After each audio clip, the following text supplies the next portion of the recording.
እኔ አማራ ነኝ ፈለኩም አልፈለኩም እንደ አማራ እንድደራጅ እንዳስብ እየተገደድኩ ነው። አንዳንድ ጊዜ ኢትዮጵያ ውስጥ ከመኖሩ ይልቅ አማራ ክልል ውስጥ ከመኖሩ ይልቅ እዚህ ከመኖሩ ይልቅ ውጭ ሀገር ለኛ ቀሎ ይታያል። አሁን ዛት ሷይ የምንሰደደው ለዚህ ነው። ምክንያቱም በየትኛውም ዓለም አንዳንድ ጊዜ ማናስተናግዳቸው ክስተቶች እዚህ ኢትዮጵያ ውስጥ ተሰናገዳሉ። ሌላ ቦታ ስንሄድ ደግሞ ፎይ ብለን እንኖራለን። ስለዚህ እዚህ ጋር መታረም ያለበት ስህተት አለ ማለት ነው። እሱን ማረም ተገቢ ይሆናል። ምክንያቱም ማናችንም ቢሆን የሌላውን ነጻነት ለመጋፋት በመከርን ቁጥር የዚያኑ ያክል የኛን ነጻነት ነው የምንጋፋው። አንዳንድ ጊዜ ተስፋ የቆረጠ ማህበረሰብ ስንፈጥር ተስፋ ያላቸውን ድርጅቶችና ህልሞች ሁሉ ነው አብሮ የሚያመክነው። አማራ እንደ አማራ ሆነን እንደራጃለን፣ እንሰለጥናለን፣ እናግዛለን አክራቸው። አሁን ያለው ትልቁ ችግር ምንድነው? የጸጥታ ኃይሉ ከዚያ በላይ ለመሄድ አለመቻሉ የትም ቦታ ጋር ነው። ቢኮዝ አሁን እነሱ በሰጡን አጀንዳ ታስረናል። የሃይማኖት ግጭት እንዲፈጠር በስፋት እየሰሩ ነው። አንድ እስልምና ወደ 3 ወደ 4 ተከፋፍሏል። እንደዚህ ሆኗል። ይሄ ደሴ ጋር እዚህ መተክል ሌሎች አካባቢ በስፋት እየተሰራበት ነው። ከዚህ በላይ ብዙ ነገር አስቀምጠውልናል። ኦርቶዶክስ ቅባትና ሌሎችን በሚል ጎጃም ከዚህ በላይ ብዙ ነገር አስቀምጠውልናል። ስለዚህ ይሄ ሁሉ የኛ አጀንዳ አይደለም።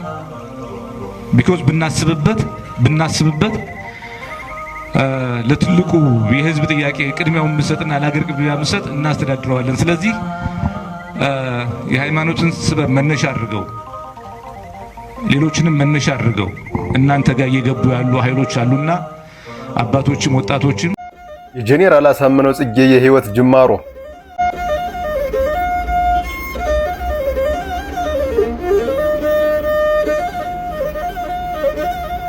የማንኛውም ታላቅ ሰው ታሪክ የሚጀምረው ተወለደበት ምድርና ከወጣበት ማህበረሰብ ነው። የጄኔራል አሳምነው ጽጌ ታሪክም ከወሎ ላስታ አካባቢ በሚገኘው ቆቦ ተክለ ሃይማኖት ከተባለ ስፍራ ይጀምራል። ከቤተሰቡ በሚነገረው መሰረት አሳምነው ከልጅነቱ ጀምሮ ጸጥተኛ፣ ሩህሩህና ለሰዎች የሚያዝን ልጅ ነበር። ቤተሰቡን በጣም የሚወድ ሲሆን በዓላትንና የቤተሰብን ስብሰባዎችን በመገኘት ደስታቸውን ማየት ያስደስተው ነበር። ወዳጆቹ አብረው ያደጉ ሰዎች እንደሚናገሩት አሳምነው ለሰው ክብር የሚሰጥ ችግር ያጋጠመውን ለመርዳት የሚጥርና ከህዝቡ ጋር ተቀላቅሎ መኖርን የሚመርጥ ሰው ነበር። እምነቱም ጠንካራ ነበር። የቤተ ክርስቲያን በዓላትንና መንፈሳዊ ዝግጅቶችን በአብሮነት ይከታተል ነበር። በትምህርቱ ረገድ ደግሞ እስከ 12ኛ ክፍል ድረስ ከተማረ በኋላ ወደ ደሴ በመሄድ የመምህርነት ስልጠና ወሰደ። ስልጠናውን አጠናቆ በወሎ አካባቢ ለበርካታ ዓመታት አስተማሪ ሆኖ አገልግሏል። በዚያን ዘመን መምህርነት እጅግ የተከበረ ሙያ ነበር። መምህራን እንደ ማህበረሰቡ አርአያዎች ይቆጠሩም ነበር። አሳምነውም በእውቀቱ በስነ ምግባሩና በአመራር ብቃቱ የሚታወቅ መምህር ሆኖ ተገኘ። ነገር ግን ወጣቱ መምህር በዘመኑ የነበሩ ችግሮችን በዝምታ የሚያልፍ አልነበረም። በማህበረሰቡ ውስጥ ያየውን ግፍ፣ ኢፍትሃዊነትና ችግር በግልጽ ይቃወምም ነበር። በዚህም ምክንያት ለሀገርና ለሕዝብ የሚቆም ሰው በመሆን ቀስ በቀስ ወደ የትግል ጉዞ ገባ። በኢትዮጵያ የቅርብ ጊዜ የፖለቲካ ታሪክ ውስጥ በብዙ ውይይቶች የሚነሱት ጄኔራል አሳምነው ጽጌ ዛሬም በደጋፊዎቻቸውና በተከታዮቻቸው ዘንድ በልዩ ሁኔታ ይታወሳሉ። በተለያዩ ጽሑፎችና ምስክርነቶች መሰረት ጄኔራሉ ከወቅቱ የፌዴራል መንግስት አመራር ጋር በጸጥታና በሀገራዊ ስትራቴጂ ጉዳዮች ላይ ልዩነት እንደነበራቸው ይገለጻል። በተለይም የጸጥታ አደጋዎች ላይ ያላቸው ግምገማና ለወደፊት ሊፈጠሩ ይችላሉ ብለው ያሰቧቸው ስጋቶች የፖለቲካ ውይይቶችን አብዝተው እንደነበርም ይጠቀሳል። በአንዳንድ ዘገባዎች መሰረት የአማራ ክልል በወቅቱ የጸጥታ አሙን ለማጠናከር ከውጭ ሀገራት ጋር የተወሰኑ ግንኙነቶችን ለመፍጠር ሞክሮ ነበር የሚሉ አስተያየቶችም ይቀርባሉ። ይህ ጉዳይ በወቅቱ በፌዴራል እና በክልል አመራሮች መካከል የተወሰነ ውጥረት እንደፈጠረ ይጠቀሳል። የጄኔራሉ ቅርብ ሰዎች እንደሚናገሩት አሳምነው ጽጌ የአማራ ወጣቶች በተደራጀ መልኩ እንዲሳተፉና የክልሉ የጸጥታ አቅም እንዲጠናከር ትልቅ ትኩረት ይሰጡ እንደነበርም ይታወቃል። ከዚህ ጋር በተያያዘ በፋኖ እንቅስቃሴ ዙሪያ የሚነሱ ታሪካዊ ውይይቶች ውስጥ ስማቸው በተደጋጋሚ ይጠቀሳል። ከዚህ ጋር በተያያዘም በፋኖ እንቅስቃሴ ዙሪያ የሚነሱ ታሪካዊ ውይይቶች ውስጥ ስማቸው በተደጋጋሚ ይጠቀሳል። በወታደራዊ አስተሳሰባቸው ውስጥ ሕግን፣ ሙያዊነትንና የሀገርን አንድነት በቅድሚያ ያስቀምጡ እንደነበር በርካታ የቀድሞ ባልደረቦቻቸው ይመሰክራሉ።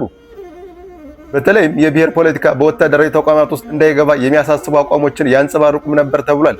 በህዝብ ዘንድ በተለይ የሚታወሱት ንግግሮቻቸው መካከል ህዝቡ ራሱን እንዲያደራጅ፣ ታሪካዊ ግዴታውን እንዲወጣና በእውነት ላይ እንዲቆሙ የሚጠሩ መልእክቶች ይገኙበታል። ከእነዚህ መካከል እንደ አቡነ ጴጥሮስ ሁኑ የሚለው ጥሪ በብዙዎች ዘንድ የሚጠቀስ ንግግር ሆኗል። ዛሬም ከጄኔራል አሳምነው ጽጌ የህይወት አመራር እና የፖለቲካ ተጽዕኖ ጋር በተያያዘ የተለያዩ አመለካከቶች ቢኖሩም በኢትዮጵያ የቅርብ ጊዜ ታሪክ ውስጥ ተጽዕኖ ካሳደሩ ወታደራዊና ፖለቲካዊ ሰዎች መካከል ስማቸው እየተጠቀሰ ቀጥሏል። ሰኔ 15 የብአዴን ፖለቲካ የተመታበት ወይስ የአማራ ብሔርተኝነት የተወለደበት? ሰኔ 15 በአማራ ፖለቲካ ታሪክ ውስጥ በእጅጉ የሚነሳ ቀን ነው። በዚህ ቀን የተፈጸሙ ጉዳዮች ብዙዎችን አሳዝኗል፣ የፖለቲካ አቅጣጫዎችንም ቀይሯል። አንዳንዶች የአማራ ብሔርተኝነት በሰኔ 15 ሞተ ብለው ሲናገሩ፣ ሌሎች ግን በተቃራኒው በዚያ ቀን የተመተው የብአዴን ፖለቲካ ነው ይላሉ። ትክክለኛው የአማራ ብሔርተኝነት ግን ያኔ በአዲስ መልክ ተጠናከረ የሚሉም አልጠፉም። ኢህአዴግ ወደ መጨረሻው ሲደርስ በውስጡ የነበሩ የፖለቲካ ኃይሎችም እየተበታተኑ መጡ። በዚያ ሂደት የተፈጠረው የብልጽግና ፓርቲ ደግሞ በብዙ ውስጣዊ ግጭቶችና የአመራር ለውጦች ውስጥ ተገኘ። በዚህ ዑደት የዶክተር አምባቸውና የሌሎች ከፍተኛ አመራሮች ሞት ብዙ ጥያቄዎችን አስነሳ። በወቅቱ ብዙ የፖለቲካ ትንታኔዎች ሲቀርቡ አንዱ የተመተው የብአዴን ፖለቲካ እንጂ የአማራ ብሔርተኝነት አይደለም የሚልም ነበር። በእነዚህ አመለካከቶች መሰረት ሰኔ 15 የመጨረሻ ሳይሆን የአዲስ ፖለቲካ ምዕራፍ መጀመሪያ ነበር ተብሎም ይታያል።